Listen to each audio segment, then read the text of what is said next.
이 아침에 하나님께서 오늘 우리에게 주신 말씀은 히브리서 12장 1절에서 5절까지의 말씀이 되겠습니다. 히브리서 12장 1절에서 5절까지의 말씀입니다.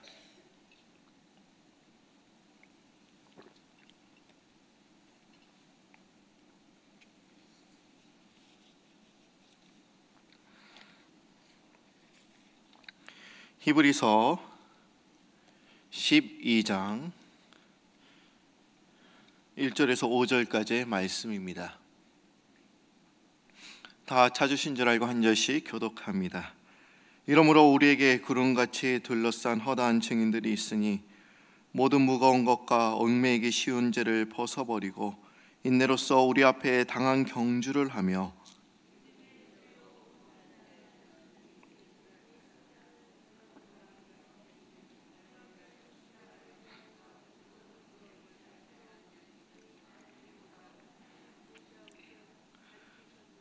너희가 피곤하여 낙심하지 않기 위하여 죄인들이 이같이 자기에게 거역한 일을 참으신 일을 생각하라.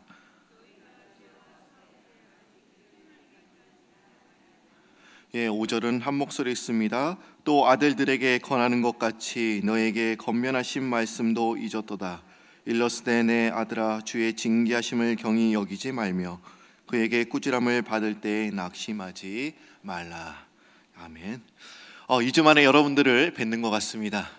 여러분들이 기도해 주셔서 이스라엘 성지순례를 잘 다녀왔습니다.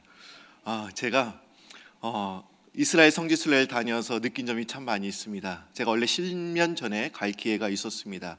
그런데 제가 신학교를 다녔을 때 성지순례 가는 것이 한 과목으로 정해져 있었습니다. 그런데 그 3주간의 그 성지순례를 가야 하기 때문에 제가 교회에다가 성지순례를 다녀야 합니다라고 이렇게 말씀을 드려야 되는데 제가 때마침 그때 갈 당시에 또 교회를 임지로 옮겼기 때문에 또 새로 간 교회에서 또 3주를 비울 수가 없어서 제가 성지순례를 다녀오지 못했습니다. 근데 제가 10년 후에 이제 성지순례를 다녀왔는데 느낀 것도 참 많고 이스라엘을 보면서 아마 예수님께서 감난산 동편에서 예루살렘을 보고 우셨더라고 이렇게 성경에서 기록되어 있는데 저도 예수님의 마음을 좀 이해할 수가 있었습니다. 아마 지금 가셔도 예수님께서 감난산 동편에서 예루살렘 성을 보시고 우시지 않으실까 하는 생각을 제가 해보게 되었습니다.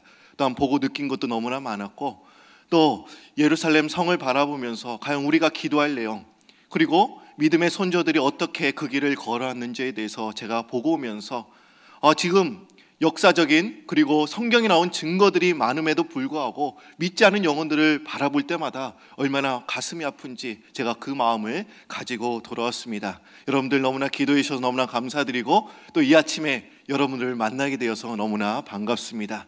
우리 한번 옆에 있는 분들과 인사를 나눠보실까요? 잘 오셨습니다. 반갑습니다. 예. 2주 만에 뵈니까 여러분들이 더 반가운 것 같아요. 예. 오늘은 제가 히브리서 12장 1절에서 5절까지의 말씀을 가지고 여러분들과 말씀을 나누고자 합니다. 어저께로 이제 성막 40일 특별 새벽기도의 성막이 끝났습니다. 아마 여러분들 성막을 통해서 그 성막의 의미를 여러분들 잘 깨닫게 된 줄로 믿습니다. 그렇죠? 성막이라는 게 참 어려웠어요. 근데 저도 이 성막을 다시 공부하면서 이 성막에 대한 의미 그리고 성막의 기구들 그리고 하나님께서 왜 이렇게 성막을 만들라고 하셨는지 그리고 왜 그런 의미가 있었는지 우리가 깨달을 수가 있었습니다. 그리고 이제 이번 주 수요일부터 이제 40일 사순절이 이제 또한 시작이 되었습니다. 그래서 오늘부터는 오늘의 양식을 가지고 또한 말씀을 전하게 됩니다. 그러니까 여러분들 이제 오늘의 양식을 가져오시고 이 순서대로 이제 분들 아침부터 이제 큐티하시고 또 말씀을 묵상하시고 이제 하루의 삶을 사시는 여러분들이 되시기를 바랍니다. 사람마다 고난에 대한 시각이 다른 것 같습니다. 믿지 않는 사람들은 운명론을 믿습니다. 그리고 자기 자신을 믿기 때문에 큰 시련과 환난이 오면 그 모든 것을 동굴로 또한 생각을 합니다. 동굴이는 어떻습니까? 끝이 안 보입니다. 내가 시험과 환난이 오는데 이제 동굴로 생각하다 보니까 끝이 안 보이기 때문에 우리가 그런 생각을 하는 것입니다. 그러나 믿음이 있는 사람은 고난이 와도 그것을 터널로 이해를 합니다.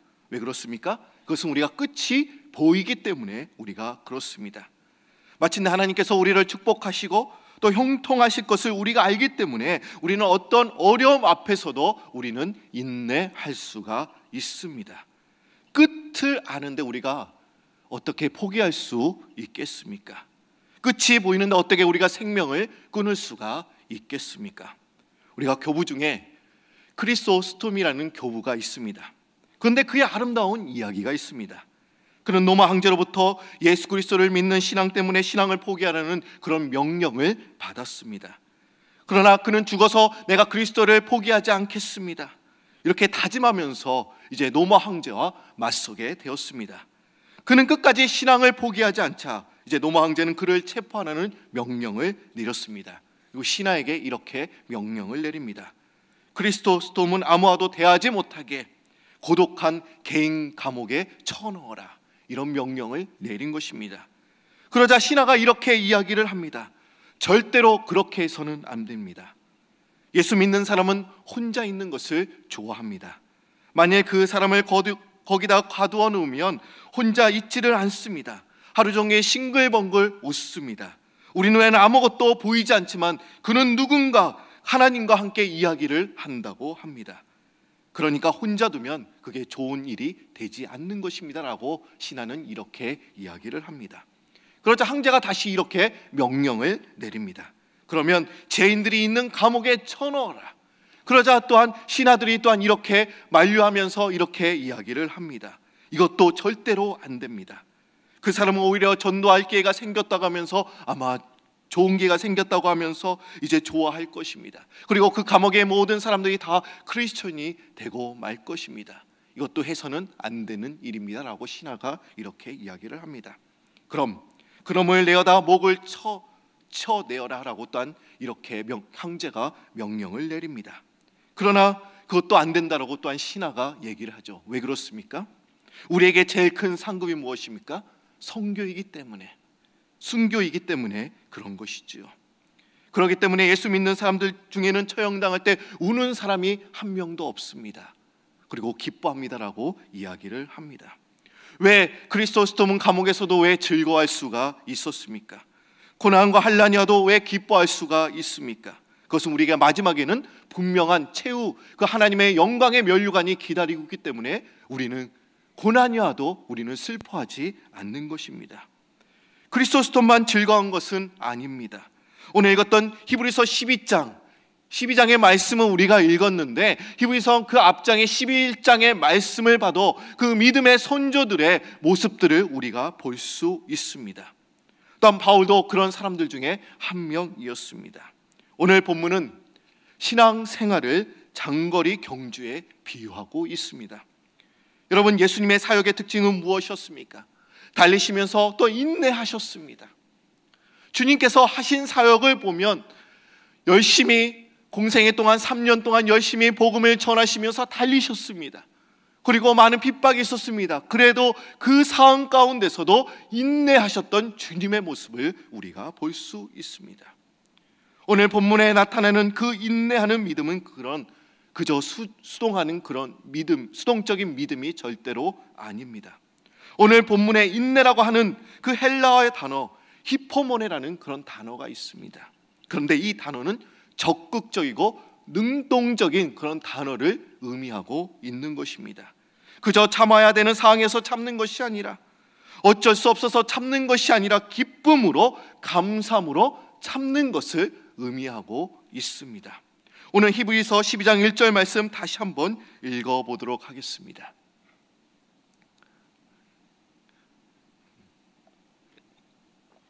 히브리서 12장 1절 말씀 우리 한 목소리 있습니다. 그러므로 우리에게 구름같이 둘러싼 허다한 증인들이 있으니 모든 무거운 것과 얽매이기 쉬운 죄를 벗어버리고 인내로써 우리 앞에 당한 경주를 하며, 이렇게 기록되어 있습니다. 공동 번역에서는 또한 이렇게 기록되어 있습니다. 이렇게 많은 증인들이 구름처럼 우리를 둘러싸고 있으니 우리도 온갖 무거운 짐과 우리를 얽매이는 죄를 벗어버리고 우리가 달려야 할 길을 꾸준히 달려갑시다. 꾸준히 달려갑시다. 이렇게 이야기를 하고 있습니다. 여기서 구름같이 둘러싼 허다한 증인들이란 누구를 의미하는 것일까요? 여러분, 구름같이 허다한 그런 증인들이 있다라고 지금 이야기를 하고 있습니다. 과연 이 사람은 과연 누구를 의미하는 것일까요? 아마 이들은 히브리서 11장에 나오는 믿음의 선진들을 아마 가리킬 것입니다. 기가 막힌 고통과 핍박 중에도 오직 하나님만 바라보고 하나님의 약속을 믿고 끝까지 믿음을 버리지 않고 믿음의 길을 달려간 믿음의 선진들이 하늘에서 우리가 믿음의 길을 달려가면서 우리의 모습을 바라보고 있다는 것을 지금 말씀하고 있습니다. 우리도 그들처럼 끝까지 믿음의 길을 달려가며 믿음을 지킬 것을 믿음의 선진들이 우리를 응원하고 지금 있다고 하는 것입니다. 우리가 어려운 길을 달려가고 있다고 할지라도 그들이 우리를 보면서 지금 응원하고 있다고 지금 성경에서 분명히 기록되어 있습니다. 그럼 우리가 고난을 잘 이겨내고 어떻게 해야 인내하는 신앙을 우리가 가질 수 있겠습니까? 오늘 말씀 우리가 어제까지는 성막에 대해서 저희들이 배웠습니다. 이제 사순절이 이제 시작이 되었습니다. 과연 사순절에 우리가 무엇을 해야 하는 것일까요?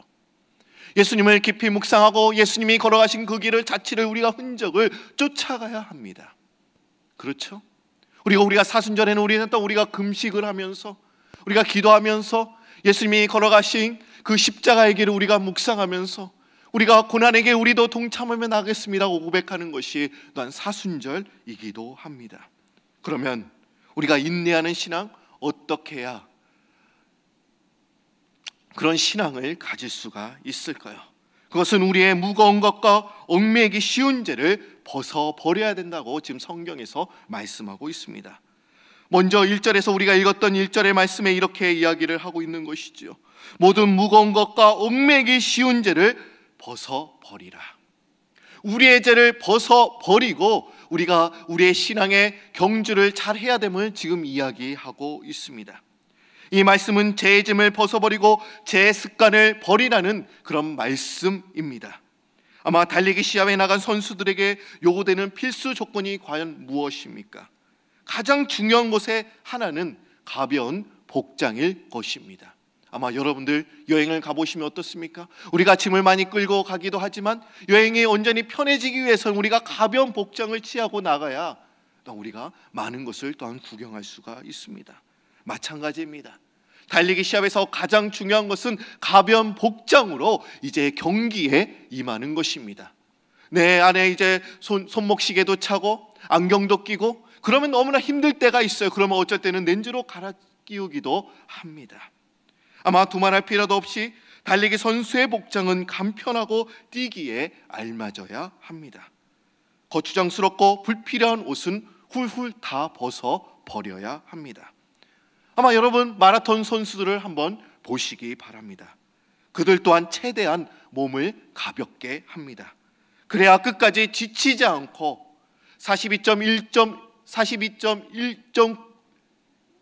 42.195km를 달릴 수가 있는 것이지요. 그렇죠? 제가 추우다 보니까 말도 잘 안 돼요. 너무 따뜻한 동네에 있다가 여기 오니까 얼마나 추운지 제가 감기 걸려버렸습니다. 심하게 걸려갖고 제가 지금 3년 동안 감기가 걸리지 않았는데 걸렸습니다. 여러분들 좀 이해해 주십시오. 수영 선수들도 역시 마찬가지입니다.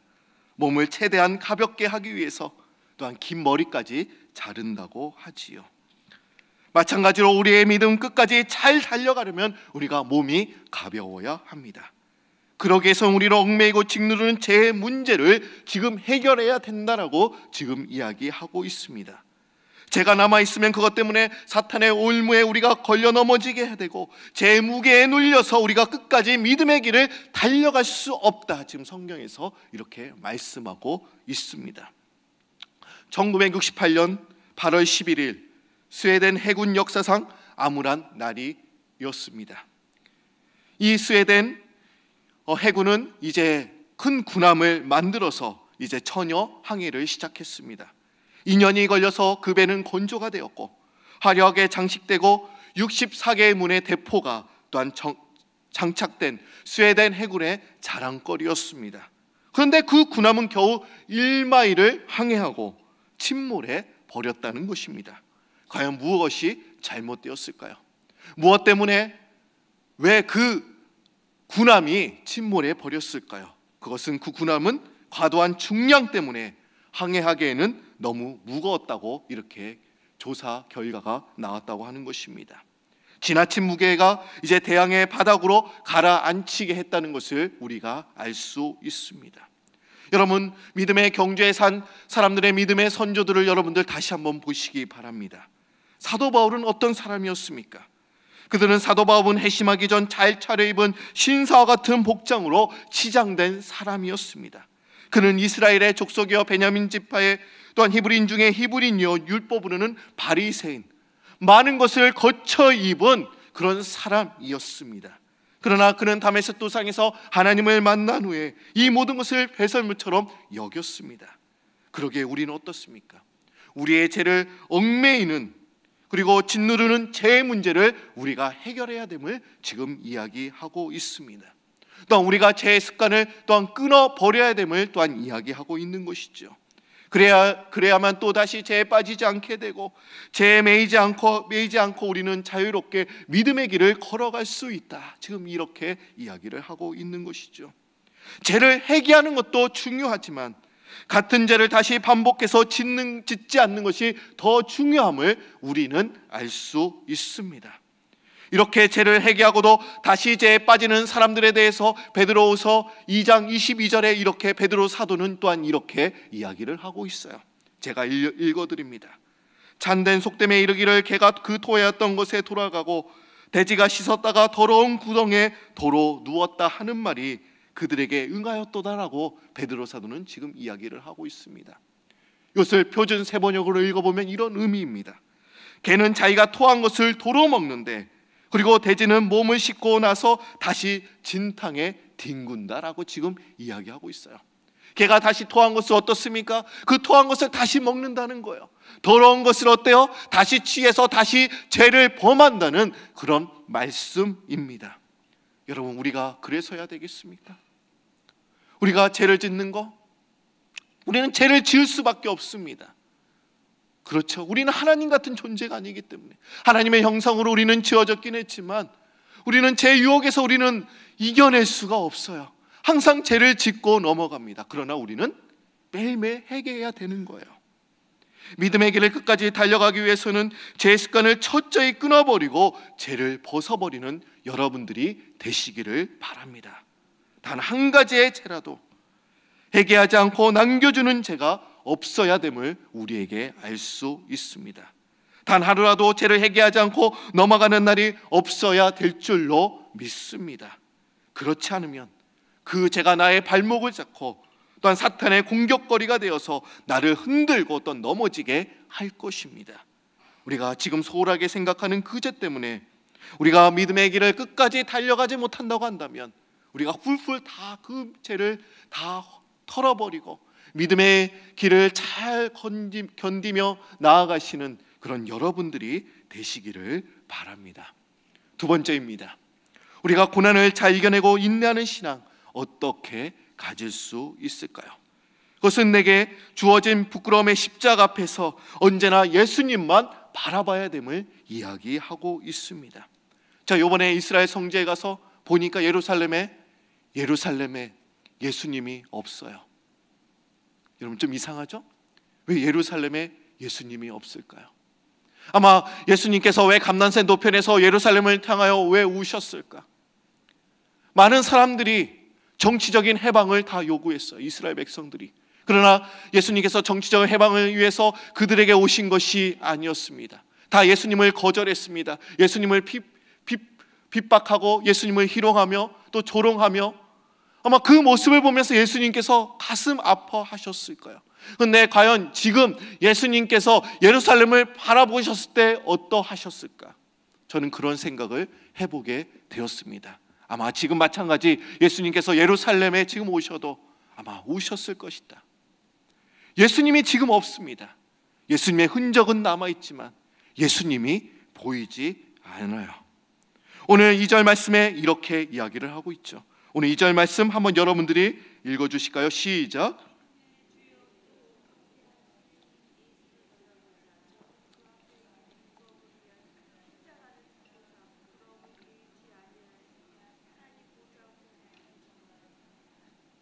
예, 보십시오. 믿음의 저여 온전케 하시는 이인 예수를 바라보자. 그는 그 앞에 있는 기쁨 위하여 십자가를 참으사 두려움을 개의치 아니하시더니 하나님 보좌 우편에 앉으셨더라. 이렇게 말씀하고 있습니다.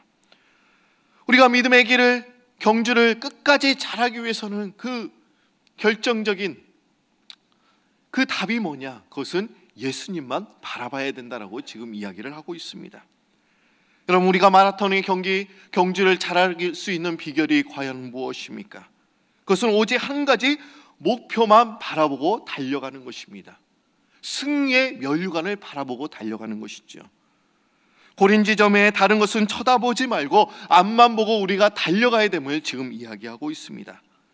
아마 마라톤 경기를 하는 사람들이 주위의 경치를 구경한다거나 그리고 응원 나온 사람들의 그 사람들을 바라본다고 한다면 우리는 결코 끝까지 우리가 마라톤 경기를 잘 할 수가 없습니다.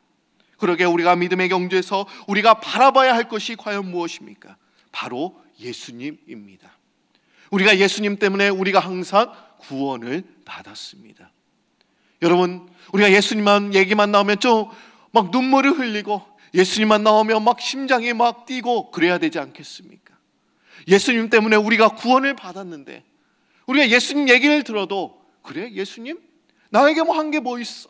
우리가 그렇게 생각해서는 절대로 안 된다는 것이죠. 믿음의 주이신 예수님만 우리가 바라보고 나아가야 됨을 이야기하고 있습니다. 그럼 예수님은 과연 어떤 분이셨습니까? 오늘 이 본문이 주목하고 있는 예수님의 모습은 어떻습니까? 믿음의 주다.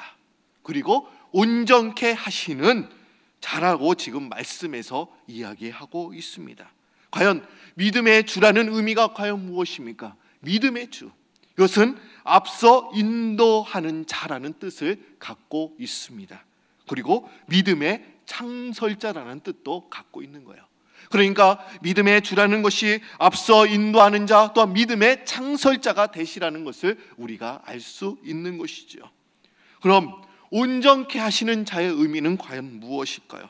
이것은 믿음의 완성자라는 뜻입니다. 그러므로 믿음의 주여 또 온전케 하시는 이인 예수를 바라보자.